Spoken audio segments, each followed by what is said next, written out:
Hey everybody, it's Bruno from MB. Make sure to subscribe to the Megapix Media channel and you'll never miss anything. Enjoy the episode. What's up, you sucker? What's up, you sucker? What you looking at? So, like what ifs, but let's say, you come out of the CFL and Mike and Tom don't want to do this, or it doesn't work out. Where do you see yourself? You know what, Brew? I probably would have given construction a shot. As a kid, I used to go work cement and gravel with my dad, so maybe I would have looked into that field. You know what I mean? I think I would have just tried, something. One off season, Bruno. I had a blast. I delivered kegs for Big Rock Brewery. They were up and coming young company, and construction was slow that one off season. A good friend of mine, Alistair Smart, is retired. He was Big Rock's first salesman, and he goes, "Hey, you want to come and work?" So I got to work for Big Rock, and it was a phenomenal experience. You know what?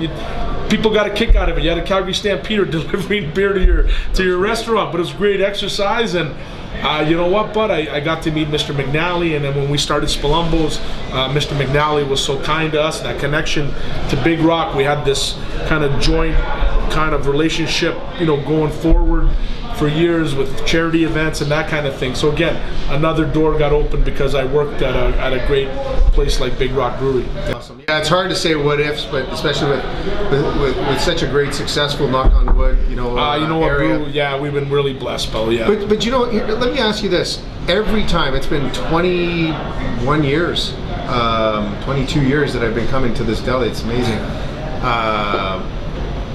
The team here is unbelievable, and you have a search company and everything like that, recruiting and staffing. What is your magic? Like, they are great people. I think what I think we tried to do, Brew, was I took all the good qualities from the coaches that I really liked, and I didn't use any of the qualities of the guys I couldn't stand. Right. And I think sports, again, I keep reverting to sports. I think sports is real life fast forward, and so I kind of there was some coaches that I really respected because of how they treated guys tough, and with not only good decisions but tough decisions, how they handled difficult situations, how with the respect they treated, and I think the key is from your management to your support staff, everybody's important, just like your scout team to your superstar. If you treat everyone the same, then you're going to have a great team. When you start singling out and you start having double standards, that's when your team is awful. And so, coaches that treated scout with the same respect that they treated, their Bo Levi's, those are championship teams. Teams where coaches that only treated their superstars with respect and treated their young guys or their scout guys with disrespect, those teams don't win. Yeah. And if you run your business that same way, you're not going to have a successful business. I always said that in business, in life and in business, you learn everything you need is in either a Robert De Niro movie or the Fred Flintstone or in the Flintstones things. There you go. And there's an episode where Barney Rubble's getting his tooth removed by Fred Flintstone to save money, and it hurts so much that Fred puts his head in the mailbox, right? And then the mailman comes over and opens it and hears him scream to hold that anger and that pain. Going back to your business, what do you do? Like, they obviously can't scream in the mailbox, but there's obviously things that go sideways here. And how do you I guess control your temper? You know what? I just try to remove myself from the deli if I can, or just maybe walk down to the river or go into and get mad at them. Go into a secluded point of the deli and just cool down before I say stuff that I'm going to regret. You know what I mean? I think you need to just remove yourself from the situation. That whole, kind of like when you're coaching, before you respond to a parent's negative. So the 24-hour. The 24-hour rule, right? Yeah. And by then they just liquidated all your salami. That's right. That's the problem.